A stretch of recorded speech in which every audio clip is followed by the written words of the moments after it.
সেটা হচ্ছে 2022-এর ডিসেম্বরে আমার সেপ্টিসেমিয়া হয়েছে। আচ্ছা। শিলিগুড়ি গেছিলাম, মাটন ভাত খেয়েছি 4 জন, আমি অজ্ঞান 3 ঘন্টার জন্য, এ বাবা। আর 3 জন ঠিক আছে। তো বুঝলাম না কি ব্যাপার। তো ডাক্তার প্রথমে ধরতে পারছিল না কি হয়েছে।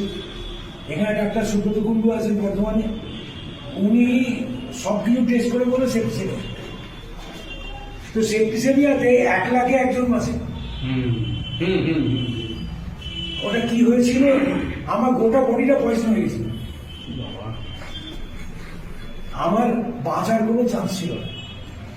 ডাক্তার অনেক কষ্ট করে 7 দিন আইসিইউতে ছিলাম, ডাক্তার অনেক কষ্ট করে আমাকে বাঁচালেন।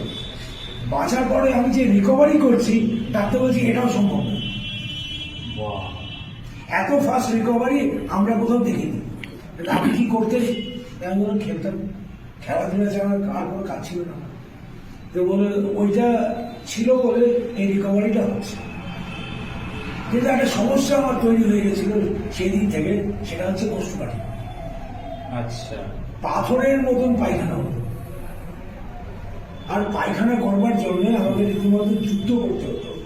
12টার সময় সকালবেলা পায়খানা হতো, 12টার সময় স্নান করতে যেতাম, পটি করবার জন্য বসে আমার প্রায় 20 মিনিট 25 মিনিট সময় লাগতো। আরে বাপরে। তো আমি একটা হাততালি দিন আগে, তারপরে আর একটা কথা বলছি। হাততালিটা জোর করে দিলাম এই কারণের জন্য, আমি 5 দিন ওষুধটা খাচ্ছি। ওষুধ না, সুপার ফুড। সুপার ফুড, একদম রাইট। সুপার ফুড ওষুধ খাচ্ছি না। প্রথম দিন আমি কিচ্ছু বুঝিনি। আচ্ছা।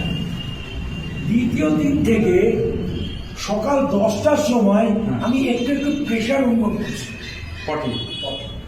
যেটা 2022-এর ডিসেম্বর পরে আমি আর ভুলে গেছি ওটা কি। আজকেও ঠিক 10টার সময় যেন ঘড়ি শরীর বললো পটি যাও। তো প্রত্যেকদিন সকালবেলায় আমার একটা রুটিন আছে, বিমল মন্ডলের অফিস আসা। আচ্ছা। আগে আসতাম নর্মাল, এই 5 দিন ধরে ওই লাস্টে বসেছি বিমল মন্ডল হয়েছি। তো আমি স্নান টান করে একদম রেডি হয়ে ওর অফিস চলে আসি। আচ্ছা। তো বলছি ম্যাজিক এটাই যে দারুণ। আরেকটা সলিউশন হচ্ছে, সেটা হচ্ছে আমার পেছাব করতে সময় লাগতো। আচ্ছা। ঠিক আছে, এন্ডের দিকে ফ্লোটা থাকতো না। ফ্লোটা থাকতো না, মনে হচ্ছে আরেকটু হলে ভালো হতো। আমার মনে হচ্ছিল প্রস্টেটে প্রবলেম হয়েছে, হ্যাঁ। সেই জন্য হচ্ছে না। মানে বিলিভ মি, ওইটা 30% রিকভার হয়ে গেছে। বাহ।